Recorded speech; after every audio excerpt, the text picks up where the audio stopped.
Selamat datang di channel Teman Tidur. Di channel ini, seperti biasa, saya akan membawakan sebuah cerita yang tentunya semoga saja dapat menemani aktivitas kalian semua. Dan seperti biasa, daripada kita lama-lama langsung saja kita masuk ke dalam ceritanya. Restoran Dharma Rasa milik keluarga Pak Darmawan selalu dipenuhi pelanggan. Terletak di jantung kota kecil di Kalimantan, restoran ini terkenal dengan hidangannya yang lezat, harga yang terjangkau, dan pelayanan yang ramah. Orang-orang dari berbagai tempat rela menempuh perjalanan jauh hanya untuk mencicipi masakan yang, menurut banyak orang, memiliki cita rasa yang tiada duanya. Saya sudah coba restoran lain, tapi tetap saja, sope buntut di sini yang paling juara, ujar seorang pelanggan setia kepada temannya, yang hanya mengangguk setuju sambil menyuap nasi ke dalam mulutnya. Namun, di balik kelezatan hidangan dan kesuksesan, restoran ini ada sesuatu yang membuat bulu kuduk meremang. Setiap tahunnya, tanpa pernah terlewat, seorang karyawan restoran pasti meninggal secara misterius. Entah karena kecelakaan, sakit mendadak, atau bahkan hilang tanpa jejak. Kejadian ini telah berlangsung selama bertahun-tahun. Dan meski selalu dianggap sebagai kebetulan, masyarakat sekitar mulai berbisik-bisik tentang kemungkinan adanya kutukan yang menghinggapi restoran tersebut. Dulu si Joko meninggal karena kecelakaan. Di dapur, kepalanya terbentur. Bisik seorang ibu rumah tangga di pasar. Lalu tahun berikutnya, si Mira jatuh sakit tiba-tiba. Padahal sebelumnya sehat-sehat saja. Timpal yang lain. Kemudian ada Budi yang hilang begitu saja setelah pulang dari shift malamnya. Sampai sekarang, nggak ditemukan. Percakapan seperti itu semakin sering terdengar, terutama setelah korban terbaru. Seorang pelayan muda bernama Arman ditemukan tak bernyawa di kamar kosnya seminggu yang lalu. Penyebab kematiannya tidak jelas. Tidak ada tanda-tanda kekerasan. Tidak ada riwayat penyakit serius. Polisi menyebutnya sebagai kematian wajar. Tapi bagi sebagian warga, ini adalah bagian dari pola mengerikan yang terus berulang.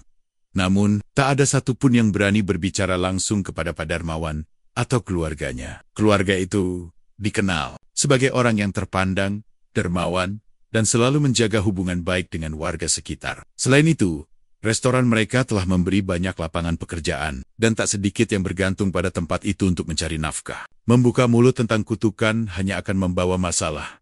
Di tengah hiruk-pikuk pelanggan yang menikmati hidangan mereka, Fadil, anak bungsu Pak Darmawan, duduk di salah satu sudut restoran sambil memperhatikan wajah-wajah yang berlalu lalang. Ia sudah lama mendengar desas-desus tentang restoran keluarganya. Meski ayahnya selalu menghindari pembicaraan ini, Fadil merasa ada sesuatu yang disembunyikan. Dan kini, dengan kematian Arman yang masih segar di ingatannya, ia mulai bertanya-tanya, apakah semua ini hanya kebetulan? Atau ada rahasia kelam yang tersembunyi di balik kesuksesan Dharma Rasa? Satu hal yang pasti, Fadil harus mencari tahu, dan ia harus melakukannya sebelum ada korban berikutnya. Malam itu, restoran masih ramai oleh pelanggan. Aroma bumbu khas yang menggoda selera bercampur dengan riuh, suara pengunjung yang menikmati hidangan. Namun, di balik keriuhan itu, ada sesuatu yang tak terlihat oleh mereka, sebuah rahasia kelam yang sudah lama mengintai di balik kesuksesan restoran ini.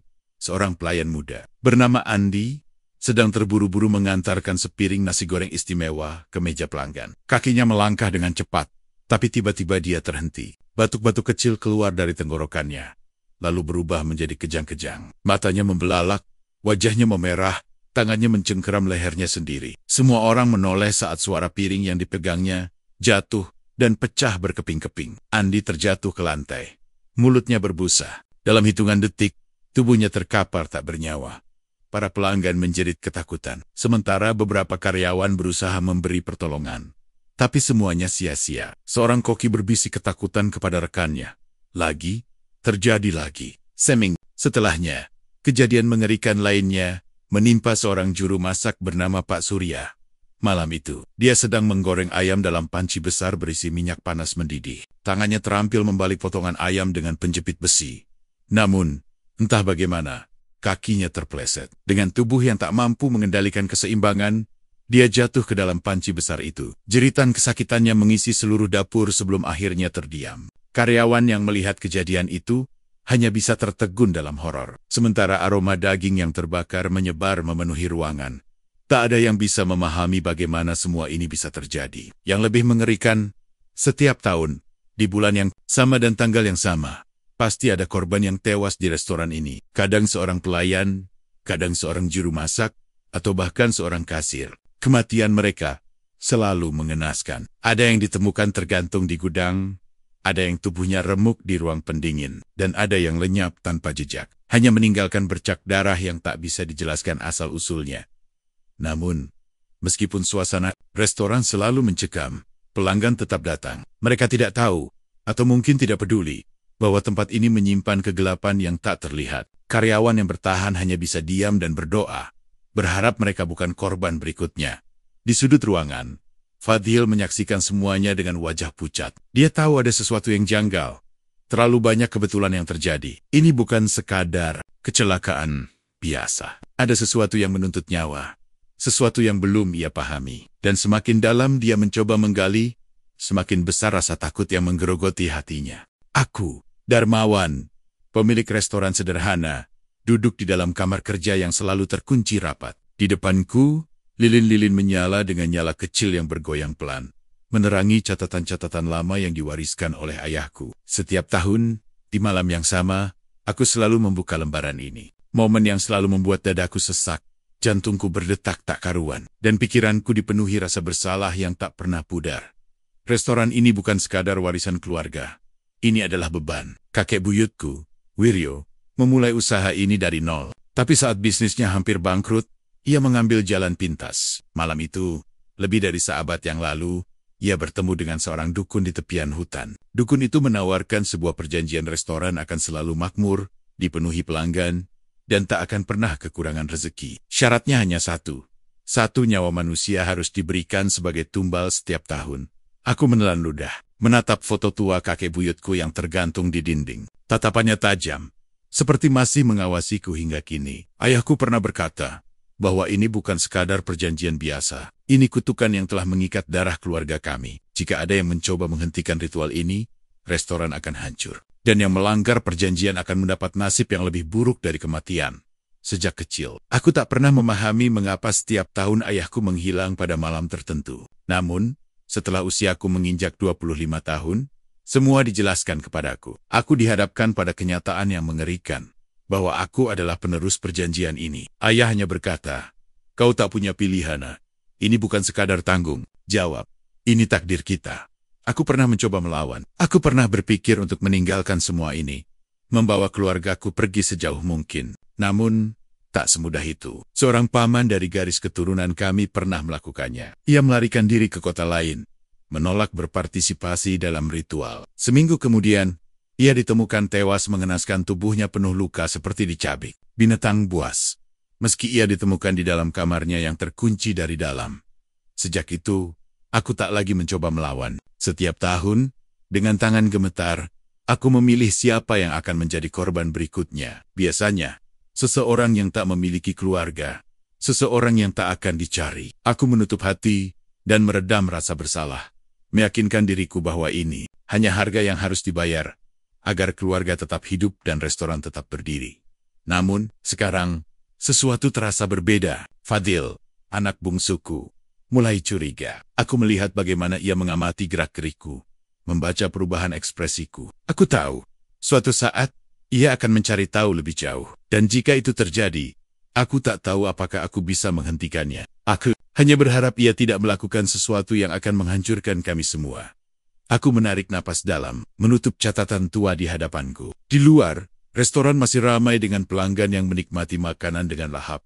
Tak menyadari bahwa di balik kesuksesan ini, ada darah yang tertumpah setiap tahunnya. Fadil adalah anak bungsu dalam keluarga Pak Darmawan, tetapi ia berbeda dari saudara-saudaranya. Sejak kecil, ia merasa ada sesuatu yang tidak beres dengan restoran keluarganya. Jika kakak-kakaknya, terutama Raka, begitu berambisi meneruskan bisnis restoran, Fadil justru menjauh sejauh mungkin. Ia lebih memilih menghabiskan waktu di masjid atau belajar agama di pesantren yang berjarak cukup jauh dari kota tempat keluarganya tinggal. Pilihan Fadil untuk menjadi santri di pesantren bukan tanpa alasan. Setiap kali ia berada di restoran, ia sering mengalami mimpi buruk di malam harinya. Dalam mimpinya, ia melihat sosok-sosok hitam berkeliling di dapur restoran, menciumi daging yang sedang dimasak dengan mata kosong. Kadang, ia mendengar suara rintihan samar dari balik dinding restoran, seolah-olah ada seseorang yang terjebak di dalamnya. Awalnya, Fadil mengira semua itu hanya halusinasi seorang anak kecil yang terlalu banyak berimajinasi. Namun, semakin ia beranjak dewasa, perasaan aneh itu tidak pernah hilang. Malah, semakin kuat. Ada sesuatu yang salah dengan restoran keluarganya. Dan Fadil tahu ia tidak bisa menutup mata lebih lama lagi. Suatu malam di pesantren, Fadil terbangun dengan keringat dingin. Ia baru saja bermimpi melihat ayahnya, Pak Darmawan, berdiri di dapur restoran dengan pisau besar di tangan. Darah menetes dari pisaunya, membentuk genangan merah di lantai. Di sudut ruangan, ia melihat sosok manusia berwajah pucat. Matanya memancarkan ketakutan. Sebelum tubuhnya ditarik ke dalam bayangan, Fadil memejamkan mata, berusaha mengatur napas. Ia tidak bisa mengabaikan mimpi ini. Sudah terlalu banyak firasat buruk yang ia rasakan selama ini. Apakah semua yang ia takutkan benar? Apakah keluarganya menyimpan rahasia kelam yang lebih dari sekadar bisnis restoran biasa? Keesokan paginya, ia duduk di serambi pesantren, termenung lama. Dalam hatinya, ia sadar bahwa suatu saat nanti, ia harus menghadapi kebenaran. Ia tidak bisa terus bersembunyi di pesantren. Ia harus kembali ke rumah dan mencari tahu apa yang sebenarnya terjadi di balik kesuksesan restoran keluarganya. Hadi sudah bekerja di restoran milik Pak Darmawan selama hampir 5 tahun. Ia dikenal sebagai pekerja yang rajin dan tidak banyak bicara. Namun, dalam beberapa minggu terakhir, ada sesuatu yang berubah dalam dirinya. Ia tampak lebih sering melamun. Wajahnya pucat, dan setiap kali bekerja di dapur, ia tampak gelisah, seakan merasakan sesuatu yang tidak kasat mata. Suatu malam, saat hendak menutup restoran, Hadi melihat sesuatu di sudut dapur. Sebuah bayangan hitam bergerak cepat, menghilang di antara peralatan memasak. Awalnya, ia mengira itu hanya permainan cahaya. Tetapi semakin sering ia bekerja hingga larut malam, semakin sering ia melihat sosok itu. Kadang berdiri diam di pojokan, kadang bergerak cepat di luar jangkauan penglihatannya. Hadi mencoba menceritakan hal itu kepada rekan-rekannya, tetapi tak ada yang mau membahasnya. Beberapa hanya melempar senyum kecut, seakan memahami apa yang ia lihat, tetapi enggan berbicara lebih jauh. Semakin lama, Hadi merasa bahwa ada sesuatu yang salah dengan restoran ini. Keanehan yang ia alami semakin menjadi-jadi, ketika suatu malam, ia mendengar bisikan lirih di telinganya.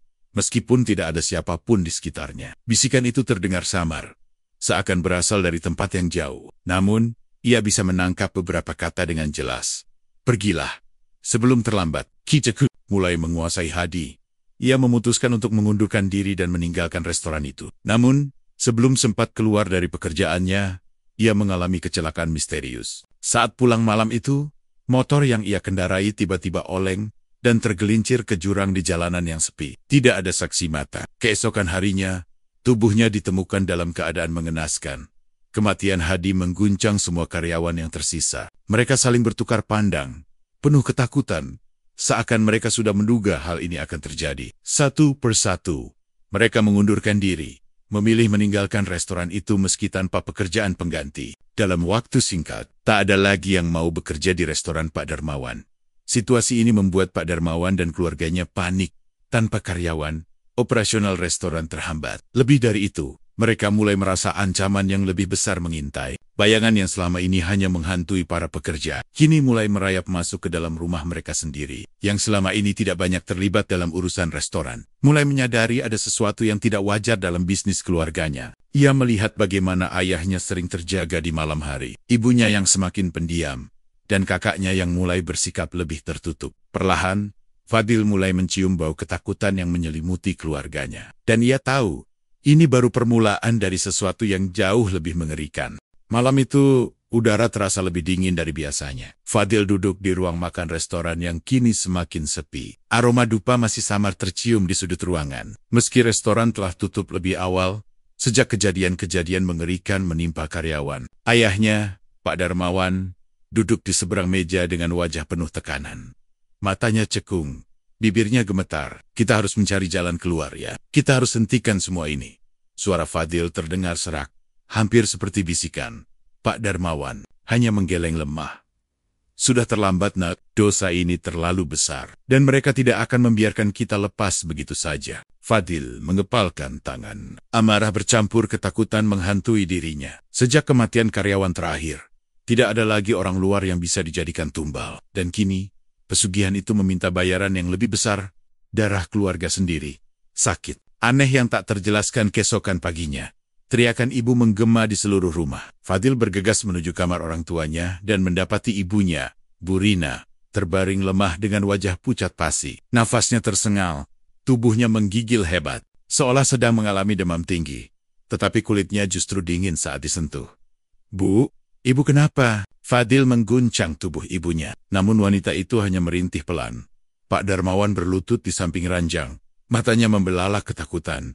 Ini bukan sakit biasa. Ini hukuman mereka. Mereka mulai mengambil dari kita. Selama bertahun-tahun, keluarga mereka terlindungi dari kutukan karena telah memenuhi perjanjian dengan sosok gaib itu. Namun kini, setelah tak ada lagi karyawan yang bisa dikorbankan, kutukan itu berbalik mengincar mereka. Kematian anak sulung sore harinya. Kabar buruk kembali menghantam keluarga mereka. Telepon rumah berdering nyaring. Dengan tangan gemetar, Fadil mengangkatnya. Halo? Ini pihak rumah sakit. Kami ingin mengabarkan bahwa saudara Adrian mengalami kecelakaan lalu lintas sore ini. Kami sangat menyesal, tetapi nyawanya tidak tertolong. Dunia seakan runtuh di hadapan Fadil. Adrian, kakaknya yang selama ini begitu kuat dan selalu menentang takhayul keluarga, kini telah tiada. Mobilnya ditemukan terguling di jurang, tanpa ada saksi yang tahu bagaimana bisa terjadi. Namun Fadil tahu, ini bukan sekadar kecelakaan. Ini adalah kutukan pesugihan yang mulai menagih haknya. Ketika berita itu disampaikan kepada ayahnya, pria tua itu jatuh terduduk, wajahnya kosong, dan tubuhnya bergetar hebat. Aku sudah memperkirakan ini. Tapi, aku tak pernah siap. Mereka akan mengambil kita satu persatu, Nak. Fadil merasakan ketakutan yang belum pernah ia rasakan sebelumnya. Jika mereka tidak melakukan sesuatu, keluarganya akan habis. Dan tahu, jika tidak dihentikan, mungkin ia yang akan menjadi korban berikutnya. Namun bagaimana caranya menghentikan sesuatu yang tak terlihat? Sesuatu yang sudah mengikat keluarga mereka dalam perjanjian gelap sejak lama? Fadil tak punya jawaban. Ia hanya tahu satu hal. Ia harus menemukan jalan untuk memutuskan kutukan ini sebelum semuanya terlambat. Fadil duduk di dalam bus malam yang melaju pelan di bawah hujan gerimis. Hatinya terasa berat sejak menerima kabar kematian kakaknya. Andi. Sebuah pesan singkat dari ibunya yang hanya berbunyi, Andi sudah pergi. Pulanglah, membuat pikirannya. Ia tak diberi penjelasan bagaimana kakaknya meninggal. Dan semakin dipikirkan, semakin aneh rasanya. Saat bus berhenti di terminal kota kecil tempat ia dibesarkan, perasaan ganjil menyelimutinya. Udara di sekitar restoran keluarganya terasa lebih dingin dari biasanya. Meskipun hujan sudah reda, lampu-lampu neon yang biasanya memancarkan kehangatan, kini terasa redup, hampir seperti enggan bersinar. Fadil melangkah masuk ke dalam rumah, yang terhubung langsung dengan restoran. Ayah dan ibunya duduk di ruang tamu. Wajah mereka muram, tetapi bukannya menangis karena kehilangan, mereka tampak lebih waspada. Begitu melihat Fadil, ibunya hanya memeluknya, tanpa berkata apa-apa. Ayahnya, yang biasanya berbicara lantang, kini hanya mengangguk singkat. Bagaimana Andi meninggal? Tanya Fadil langsung. Ayah dan ibunya saling pandang. Ibunya membuka mulut, seolah ingin menjawab, tetapi ayahnya lebih cepat menyela. Kecelakaan. Jangan banyak tanya. Kau pasti lelah. Istirahatlah. Fadil menggenit. Ia tidak percaya. Kakaknya bukan tipe yang ceroboh. Dan dari nada suara ayahnya, jelas ada sesuatu yang disembunyikan. Malam itu, saat semua orang sudah tertidur, Fadil menyelinap keluar kamar. Ia berjalan melewati restoran yang kini sunyi. Tetapi ada sesuatu. Yang aneh, udara di dalamnya terasa lebih pekat, lebih berat. Aroma anyir samar tercium di antara bau sisa makanan yang biasa ada di dapur. Ia menyentuh meja tempat kakaknya biasa duduk. Namun perasaan dingin menjalar ke tubuhnya, membuatnya bergidik. Langkahnya membawanya ke gudang belakang restoran, tempat ia dan Andi dulu bermain ketika masih kecil. Gudang itu seharusnya tak terkunci, tapi kini rantai besi melilit pintunya. Jantung Fadil berdetak lebih kencang. Rasa penasaran membuncah dalam dirinya. Sebuah suara lirih terdengar di belakangnya. Nafasnya tercekat saat mendengar seseorang berbisik. Pergilah, sebelum terlambat. Fadil menoleh cepat. Tapi yang dilihatnya hanyalah bayangan samar di sudut ruangan. Ia tahu satu hal. Ada sesuatu yang sangat salah di rumah ini. Dan ia harus mencari tahu apa yang sebenarnya terjadi pada kakaknya. Fadil duduk di sebuah warung kopi kecil di pinggiran kota, menunggu seseorang yang bisa membantunya mengungkap misteri restoran keluarganya. Udara sore terasa gerah, namun tangannya dingin. Ia mengamati setiap orang yang masuk hingga seorang wanita parubaya dengan wajah penuh kecemasan melangkah masuk. Bu, sorry, tanya Fadil pelan. Wanita itu menoleh dan mengangguk sebelum duduk di hadapannya. Tangannya sedikit gemetar saat ia menyeruput kopi hitam yang baru disajikan. Saya pernah menyangka akan bertemu lagi dengan anak Pak Darmawan. Gumamnya, kamu tahu, aku hampir tidak mau datang. Aku pikir kamu berhak tahu. Fadil mencondongkan tubuhnya ke depan, memperhatikan setiap kata yang keluar dari bibir wanita itu. Saya ingin tahu tentang restoran keluarga saya, Bu. Apa yang sebenarnya terjadi di sana? Bu Sari menghela napas panjang, seolah-olah membongkar kenangan yang telah lama dikunci dalam pikirannya. Dulu, restoran itu tempat yang biasa saja. Tapi kemudian, sesuatu berubah. Karyawan mulai menghilang satu persatu. Fadil menegang. Maksud ibu, kami selalu diberi alasan bahwa mereka keluar kerja atau pindah. Tapi yang aneh, tak seorang pun dari mereka yang mengucapkan perpisahan. Mereka pergi begitu saja, seperti menghilang tanpa jejak. Pertama, Pak Rudi, juru masak lama. Lalu Mbak Tini, kasir. Kemudian satu lagi, dan satu lagi. Mata Bu Sari berkaca-kaca. Sampai akhirnya aku sendiri memilih untuk pergi sebelum menghilang seperti mereka. Fadil menggenggam cangkir kopinya erat. Semakin banyak ia mendengar, semakin jelas bahwa keluarganya menyimpan sesuatu yang gelap. Ibu pernah mendengar sesuatu yang mencurigakan. Bu Sari mengangguk pelan. Beberapa kali aku mendengar bisikan dari dapur belakang, suara-suara yang seperti mantra. Pernah juga aku melihat Pak Darmawan dan keluarganya melakukan sesuatu di gudang penyimpanan tengah malam. Aku tidak pernah cukup berani untuk mencari tahu lebih jauh. Jantung Fadil berdegup kencang. Semua ini terlalu aneh untuk dianggap kebetulan. Ritual rahasia, orang-orang menghilang, apa yang sebenarnya sedang dilakukan keluarganya? Bu Sari, apa menurut ibu ada hubungannya dengan pesugihan? Tanyanya akhirnya. Bu Sari menatapnya lama sebelum menjawab dengan suara lirih. Kalau bukan itu, lalu apa? Restoran keluargamu terlalu sukses. Makanan mereka terlalu enak. Semua itu butuh harga yang harus dibayar. Dan aku takut harga yang mereka bayar adalah nyawa manusia. Fadil merasa perutnya mual. Ia tahu, inilah saatnya menggali lebih dalam. Rahasia ini harus terungkap. Terima kasih, Bu Sari. Saya akan mencari tahu kebenarannya. Malam itu, Fadil tidak bisa menahan diri lagi. Dengan napas memburu dan tangan mengepal, ia berdiri di hadapan ayahnya di ruang makan keluarga. Cahaya lampu temara menciptakan bayangan tajam di wajah Pak Darmawan yang tampak lelah dan penuh. Rahasia. Ayah, aku ingin tahu kebenarannya, kata Fadil dengan suara bergetar, tapi tegas. Apa benar restoran ini bertahan karena pesugihan? Apa benar ada tumbal manusia setiap tahun? Pak Darmawan yang sedang menyesap kopi terhenti. Matanya, yang biasanya hangat kini tajam menatap Fadil. Rahangnya mengeras. Lalu ia meletakkan cangkir dengan bunyi nyaring di atas meja. Jangan bicara sembarangan, Fadil. Suaranya dingin. Kau masih terlalu muda untuk memahami semua ini. Muda? Fadil tertawa miris. Aku sudah cukup besar untuk melihat sendiri apa yang terjadi. Aku tahu tentang ruang bawah tanah itu. Aku tahu tentang orang-orang yang menghilang. Aku menemukan catatan-catatan lama kakek. Jangan anggap aku bodoh. Pak Darmawan mendadak berdiri. Suaranya meninggi. Kau tidak tahu apa-apa, Fadil. Jangan mengungkit sesuatu yang bukan urusanmu. Sebelum Fadil bisa membalas, ibunya, Bu Sari, yang sejak tadi diam di sudut ruangan, menundukkan kepala dan mulai menangis. Sudah cukup, Darmawan, katanya lirih. Pak Darmawan menatap istrinya dengan kening berkerut, tapi tidak mengatakan apa-apa. Fadil menoleh, menunggu ibunya berbicara. Hatinya berdebar kencang.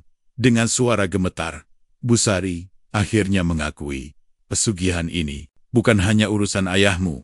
Ini sudah ada sejak kakek buyutmu. Keluarga kita sudah terikat perjanjian sejak dulu. Setiap tahun harus ada tumbal. Kalau tidak, restoran ini akan hancur. Kita semua akan kehilangan segalanya. Dunia Fadil seakan runtuh. Ia mundur selangkah. Tubuhnya melemas. Jadi, ini benar. Kalian memang sengaja membiarkan orang mati demi bisnis ini. Air mata mengalir di pipi ibunya. Kami tidak punya pilihan, Nak. Pak Darmawan menunduk. Tangannya mengepal di sisi tubuhnya. Fadil, semua ini bukan seperti yang kau bayangkan. Keluarga kita tidak bisa lari dari ini. Kami hanya melakukan apa yang perlu agar kita bisa bertahan. Fadil menggeleng.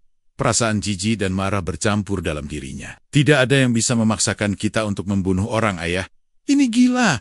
Kita bisa keluar dari semua ini. Pak Darmawan menggeleng lemah. Tidak semudah itu. Ada harga yang harus dibayar, Nak. Kau tidak tahu apa yang akan terjadi jika kita mencoba keluar. Fadil mengepalkan tinjunya. Aku tidak peduli. Aku akan mencari cara untuk menghentikan ini. Aku tidak akan membiarkan keluarga kita terus melakukan hal keji ini. Mata Pak Darmawan menyipit.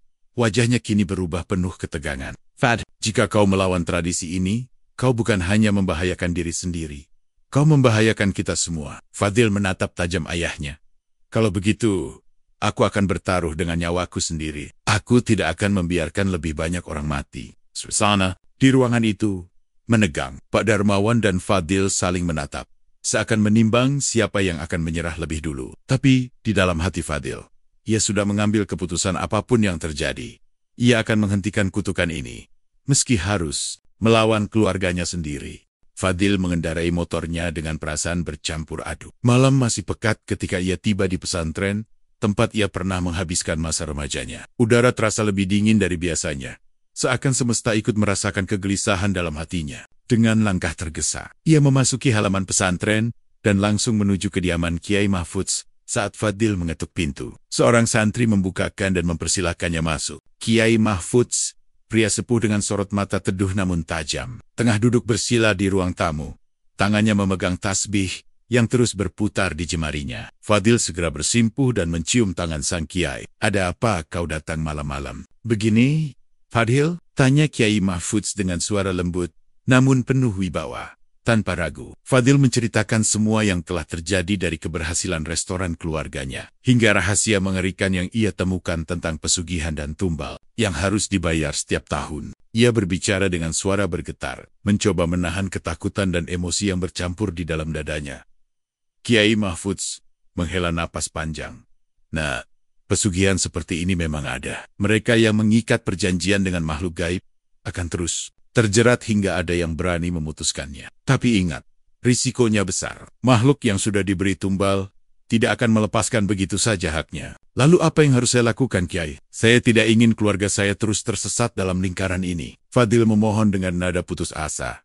Kiai Mahfudz menutup matanya sejenak, seakan mencari petunjuk. Kemudian, dengan suara mantap, ia berkata, ada cara untuk menghentikan pesugihan ini, tapi kau harus siap menghadapi segala konsekuensinya. Kita harus melakukan ruqyah dan memutus perjanjian yang telah dibuat leluhurmu dengan makhluk gaib itu. Namun, makhluk itu pasti akan melawan. Bisa saja ia mengancam, menampakkan wujud aslinya, atau bahkan mencoba mencelakai kita. Fadil menelan ludah. Jantungnya berdegup lebih cepat. Saya siap, Kiai. Saya tidak bisa membiarkan ini terus terjadi. Saya harus menyelamatkan keluarga saya, meskipun nyawa saya taruhannya. Kiai Mahfudz tersenyum tipis, seolah melihat keberanian dalam diri Fadil yang sudah bulat tekadnya. Baik, sebelum kita memulai, kau harus melakukan puasa dan salat malam selama 3 hari untuk memperkuat imanmu. Kita juga akan mengumpulkan beberapa santri untuk membantu. Malam ketiga, kita akan mendatangi restoran itu dan menghadapinya. Fadil mengangguk. Mantap. Malam ini, ia telah menemukan secercah harapan. Meski jalannya penuh bahaya, ia tahu pertarungan sesungguhnya baru saja dimulai. Malam itu, suasana di sekitar restoran begitu mencekam. Langit tampak pekat tanpa cahaya bulan. Angin berhembus kencang, membawa desiran suara yang seolah-olah berbisik dari dunia lain. Fadil berdiri di depan restoran bersama Kiai Mahfudz dan beberapa santri yang ikut serta dalam ritual pemutusan pesugihan. Wajah mereka dipenuhi tekad, meski ada ketakutan yang tak bisa disembunyikan. Begitu mereka melangkah masuk, hawa dingin menyelimuti tubuh. Lampu-lampu restoran berkelip-kelip sebelum akhirnya padam sepenuhnya. Dari arah dapur, terdengar suara tangisan lirih yang semakin lama semakin nyaring, membuat bulu kuduk berdiri. Bersiaplah, ujar Kiai Mahfudz dengan suara tegas. Para santri mulai membaca ayat-ayat suci. Suaranya bergema di seluruh ruangan.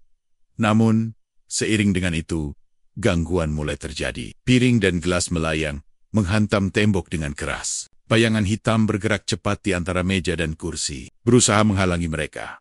Tiba-tiba, terdengar jeritan dari dalam rumah. Fadil menoleh dan melihat ibunya, ayahnya, serta kakaknya mulai merintih kesakitan. Tubuh mereka bergetar.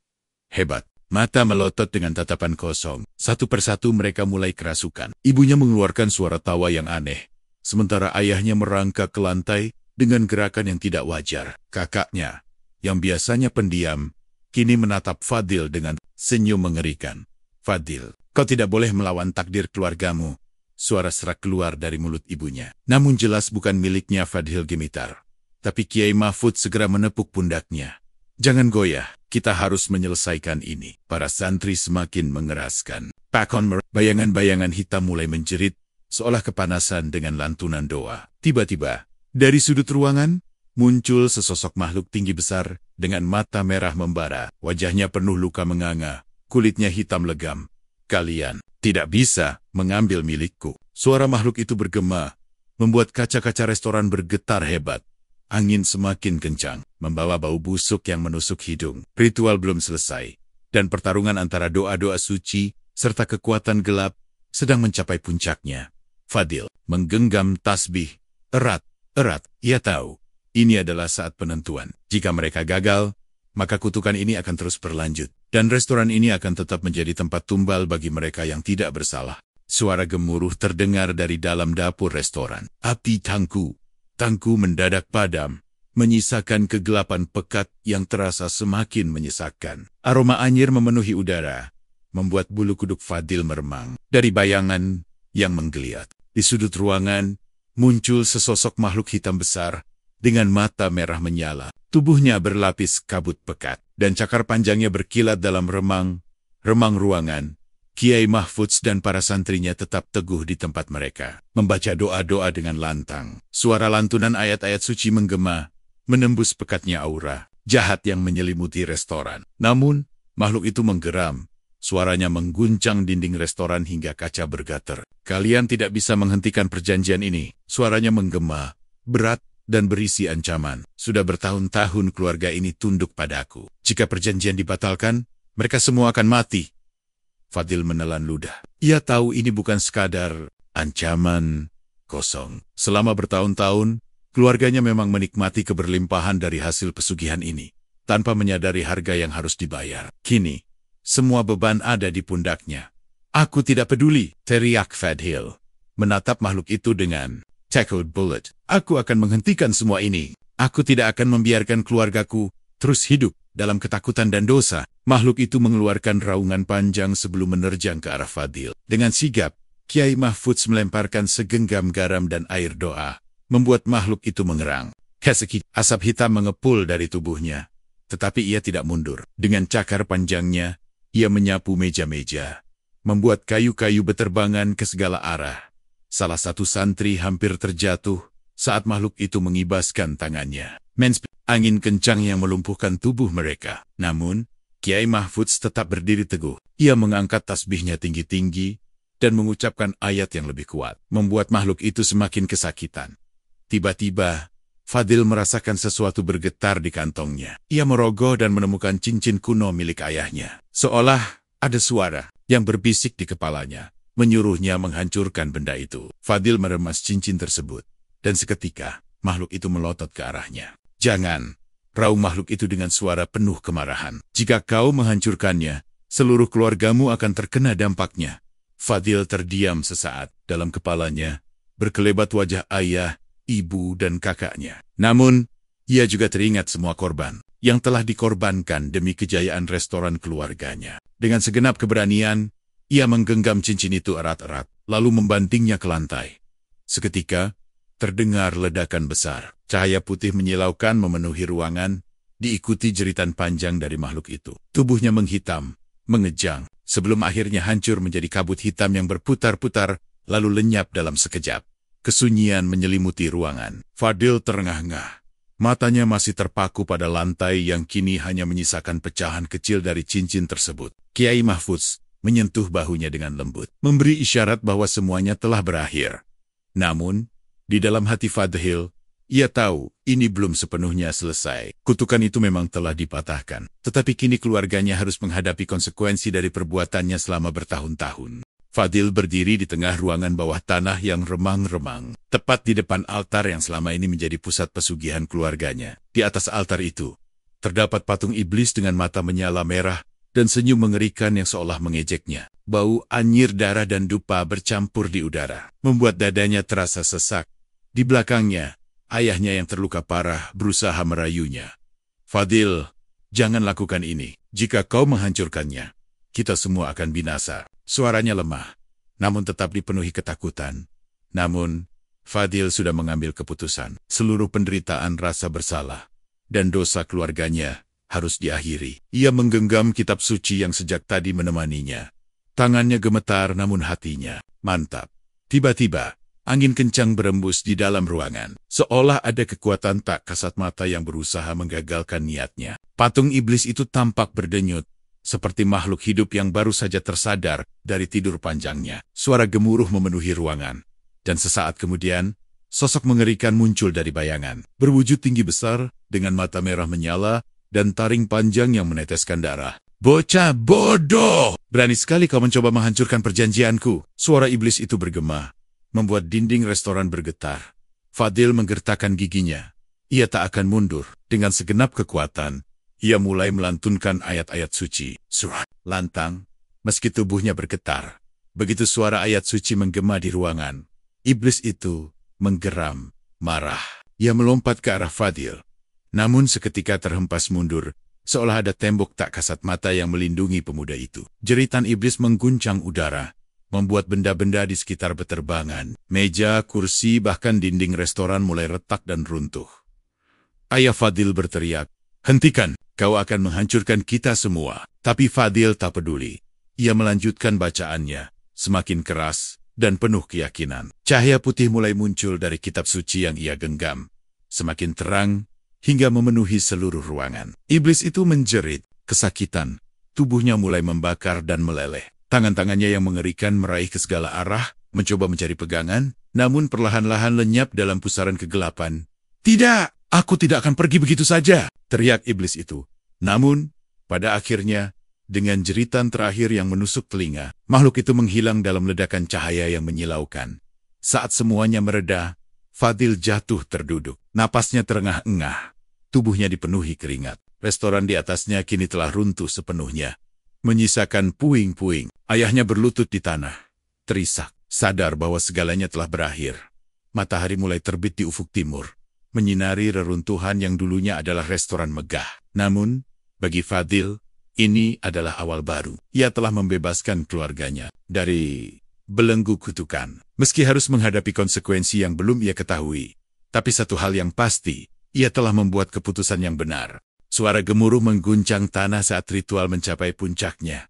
Angin bertiup kencang, membawa aroma busuk yang menyengat. Fadil berdiri tegak, tubuhnya dipenuhi keringat dan darah dari luka-luka kecil akibat perlawanan sebelumnya. Ia pusaran asap hitam yang berputar di tengah restoran, tempat roh-roh jahat bersemayam. Selama bertahun-tahun, mantra terakhir yang dibacakan dukun sakti bergema di seluruh ruangan. Seiring dengan itu, jeritan mengerikan terdengar, seolah-olah makhluk tak kasat mata yang selama ini menjadi penjaga restoran sedang meregang nyawa. Tiba-tiba, dinding restoran retak, atapnya bergemuruh, dan lantai bergetar hebat.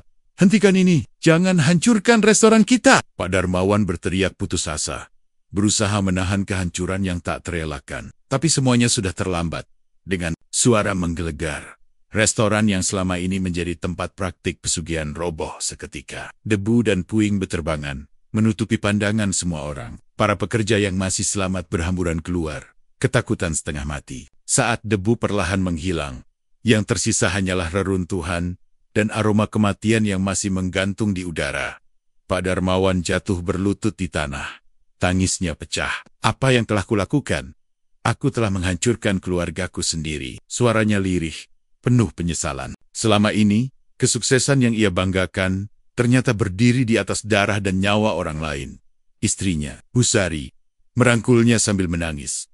Sementara Fadil menatap sang ayah dengan perasaan campur aduk. Ia marah, kecewa, tapi di sisi lain, ia juga merasa kasihan. Lelaki tua di hadapannya itu bukan lagi sosok penguasa restoran yang kejam, melainkan pria rapuh yang akhirnya menyadari kesalahannya. "Semua ini sudah berakhir, Pak," ujar Fadil pelan. "Kita masih punya kesempatan untuk berubah." Pak Darmawan menatap anak bungsunya dengan mata penuh air mata. "Aku ingin menebus semua ini. Aku ingin bertobat, Nak.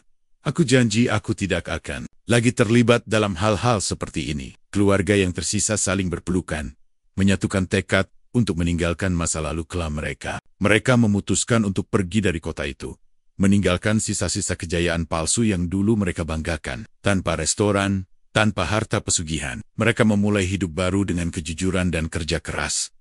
Saat mereka berjalan menjauh dari reruntuhan, Fadil menoleh untuk terakhir kalinya. Angin malam bertiup lembut, membawa keheningan yang berbeda. Tidak ada lagi bisikan makhluk gaib. Tidak ada lagi aroma anyir yang menyelimuti restoran. Kutukan itu telah berakhir. Tapi satu hal yang ia sadari, dosa-dosa masa lalu tidak akan mudah. Mereka mungkin telah menghancurkan sumber kutukan itu, tetapi bayangnya akan selalu menghantui hati mereka. Namun, Fadil percaya, selama mereka berpegang teguh pada kebaikan, mereka akan menemukan jalan menuju pengampunan. Mereka berjalan ke arah fajar yang mulai menyingsing, menandai awal baru dalam hidup mereka. Restoran itu kini hanya tinggal puing-puing. Dinding yang dulunya berdiri kokoh telah runtuh, menyisakan serpihan bata yang berlumut. Tidak ada lagi aroma sedap yang menggoda selera, hanya bau tanah basah dan kehampaan yang menyelimuti tempat itu. Namun, meski restoran itu telah lenyap dari pandangan, bayang-bayangnya tetap tertinggal di benak masyarakat.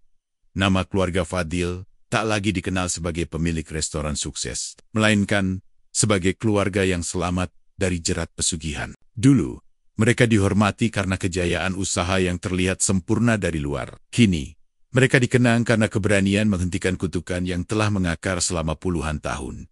Fadil memilih jalan yang berbeda dari orang tuanya. Ia meninggalkan jejak kelam keluarganya dan menapaki jalan baru sebagai seorang ustadz. Kehidupannya kini diisi dengan membantu orang-orang yang terjerat dalam bujuk rayu pesugihan. Menyadarkan mereka bahwa setiap keberhasilan yang didapat dengan cara haram selalu memiliki harga yang tak terbayangkan. Dengan ilmu yang ia miliki, Fadil berusaha menghapus jejak kegelapan yang pernah melingkupi keluarganya.